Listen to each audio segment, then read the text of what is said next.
Thank you all for being here. My name is Mac Healy, and I'm a volunteer chair for this program. 15 years ago, when Mary Lynn Bryant asked me if I'd help, I didn't realize this was going to be a commitment of 15 plus years, but God bless us, we're here. With all of your help, we are here. I'm gonna make one quick comment, and then I'm gonna turn it over to the secretary. But I'm not gonna try and recognize everyone, because I'm gonna leave someone out, and you all know me. It'll be a problem, and so I'm gonna introduce some of the people that are here. But there's one person that is above all I have to thank before we start any of this, and Mary Lynn Bryant and the Bryant family.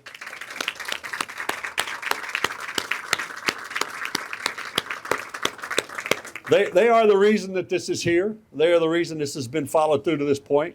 They are the reason that will be completed, is her determination and her vision. She got a lot of help, but let me tell you, if it wasn't for her, we would all be back at the office trying to make a living. Thank you, Mary Lynn. We told everybody from the very beginning that this was a local effort, and the city and the county stepped up, and along with Cumberland Community Foundation, some people, and helped us get off the ground. But we were clear about one thing, that this is a state museum. This is going to be a jewel in their crown. And there are a number of people are here today, but what I want to do is introduce the Secretary of the Department of Natural and Cultural Resources, Pam Cashwell. She's going to say a few words. I was told one fun fact, and her aide told me that I could say this if I wanted, and it's killing me as a Wake Forest fan. But Pam is a double Carolina graduate with undergrad and grad school, so that's the one fun fact about our next speaker. Thank you.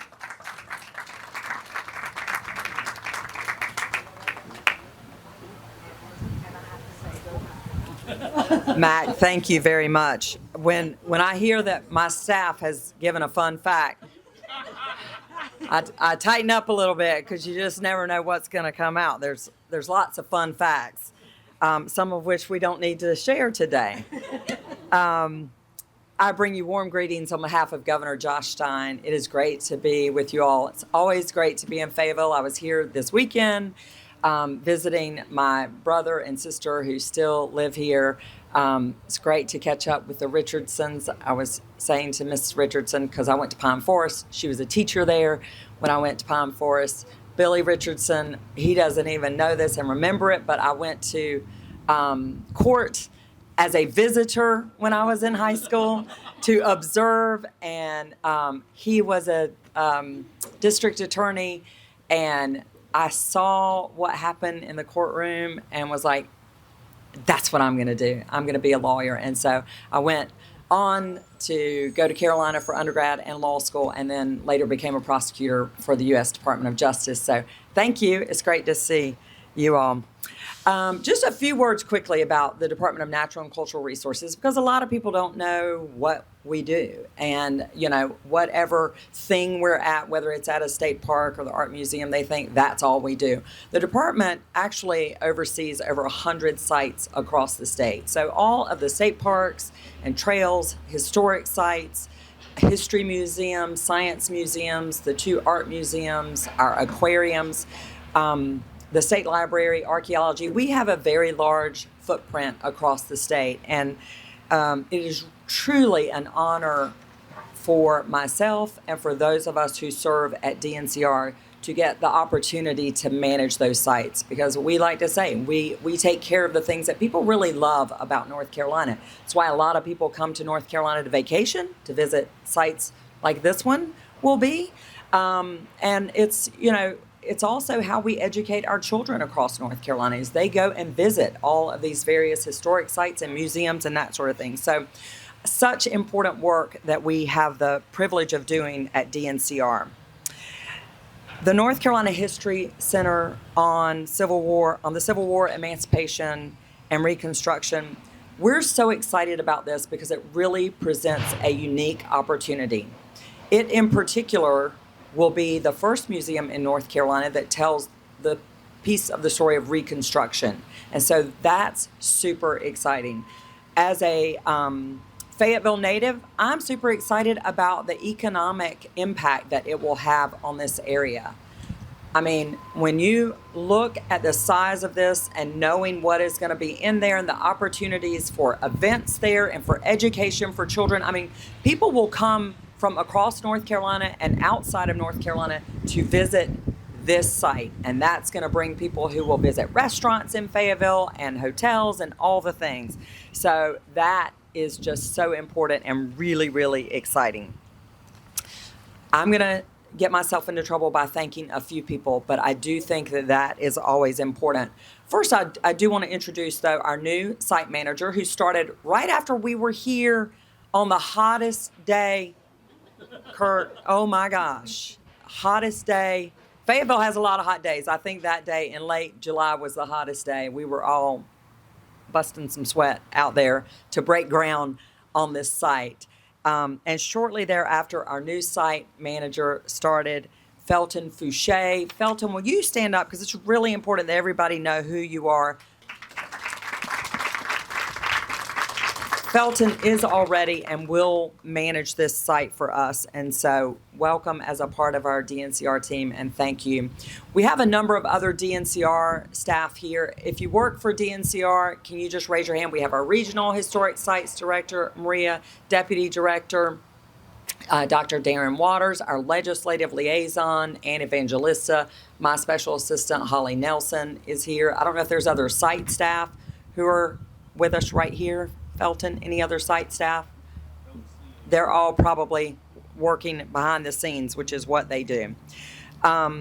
Just want to say thank you to everyone who has worked on this project. We have obviously former legislators here who were so integral to this project. We have the foundation who is so integral to this project. Mac and Mary Lynn, again, thank you to both of you. I mean, your perseverance on this has been critical. So, I mean, what will you do when this is over? We're going to have to come up with another project for you. So really appreciate that. All of our various board members, we're so grateful for you as well. And I want to give a shout out to Balfour Beatty. I used to be the secretary at the Department of Administration. And so I saw a lot of state projects. I still see a lot of state projects because we have a lot of them under DNCR. State projects, and I realize this one is under the foundation's purview, so that makes a difference on how fast things can go. But if you had told me that this much progress would have been made from the end of July to where we are now, I would have said, not going to happen. Congratulations to your team for the work that you all have done. I appreciate it.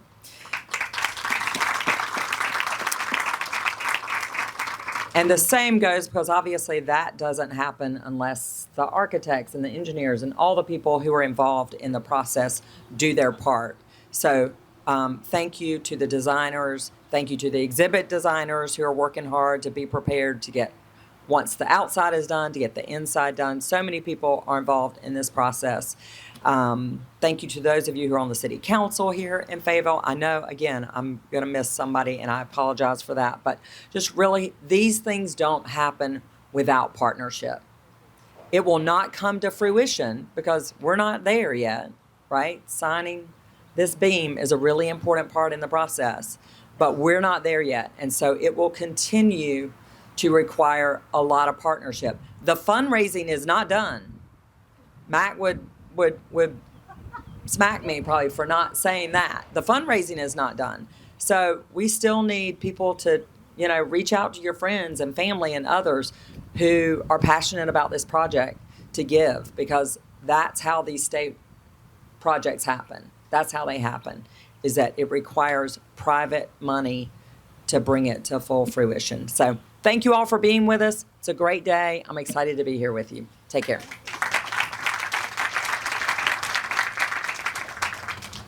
Thank you. She did a bunch of stuff. I'm just checking off my list now. I don't have to do it. Couple people that do have to be recognized. There were three people. Two of them were here. One of them actually just called me and I couldn't pick up the phone. Who led the delegation, who got us the initial $65 million to make this happen. I would ask you to raise your hands or stand. Billy Richardson, Kirk Deviere, and then John Soka was part of that team. Folks, these guys spent a lot of political capital and stood up for this community. And I can't tell you that it was a pleasant situation, but there was a time when they said that's what's right for Cumberland County, brought over $700 million in that year to our county, and that covers every aspect of this county. So we all owe them a great debt of gratitude. City Council, I know I have members of City Council. If y'all would raise your hand or stand either way. DJ Hare was here and he just had to leave. County Commissioners, Kirk, do I have anyone else? Good to see you. You were hiding in the back. Thank you all for being here. Those two groups stood up. Remember the plan when we first brought this up was that Fayetteville had to make a commitment before the state would agree to all this. And so, first of all, we raised $15 million locally. Y'all are worried about that, aren't you? I'm not. These guys are pros. We had to make a $15 million commitment as the citizens, and some of y'all were excellent in doing that. And they wouldn't have been done without you. The second step was both the city and the county stepping up and making a commitment. Then we could take that to the state and we could get the funding. So it's been a long journey, but it's worked out just as it was planned. Now, when I say it worked out just as it was planned, that's because the plan was put together by David Winslow. Where's David? Oh, you're in the front. I'm sorry. David was the project manager for the first forever team. David has moved on, but he's still part of the family, and we're thrilled to have him. A lot of what we're doing now was following the plan that David put together, and his wife Cece is still working with us. Cece, raise your hand. When you give those checks that the secretary said, Cece will log them in the bank, and we'll make sure that you get your credit. All right. Couple more people that have been critical. This is done with only 3 staff members. Dorian, raise your hand. Sherry right back here, and Kobe, who's in the back taking pictures. Folks, I have a paying job, and Mary Lynn's got 7,000 jobs she's involved with. It's these people that have worked hard and make sure day to day all this stays on track, along with our contractors. Vines Architecture has some people here. I hope if you would raise your hand. These are the architects. They also have been involved since the very beginning. And when this is all done, and you look at how this is going to look, you know that it was a team like theirs who put this together with a vision. Because if I'd been in charge, it would look like this little box. Eisterholt Design. When you go inside and you see the story and it begins to tell you what's going on, it took a professional design team to make that happen. Again, this is a 60,000 square foot center.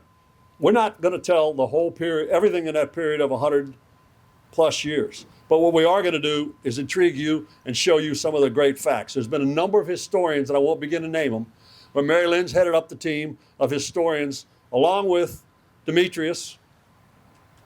There he is. Okay.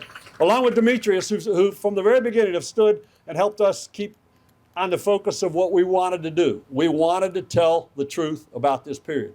All of its ugly warts and all of the problems, and what I personally think was one of the worst times in our country's history, they made sure we were telling that story. Now, it's not a depressing story, but it's the truth.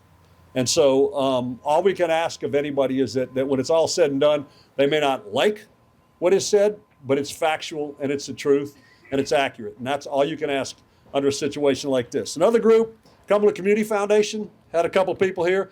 They were the first lead gift that we had.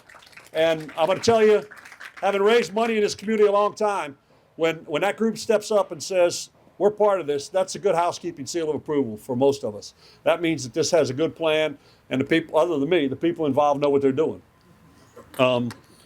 Let's see.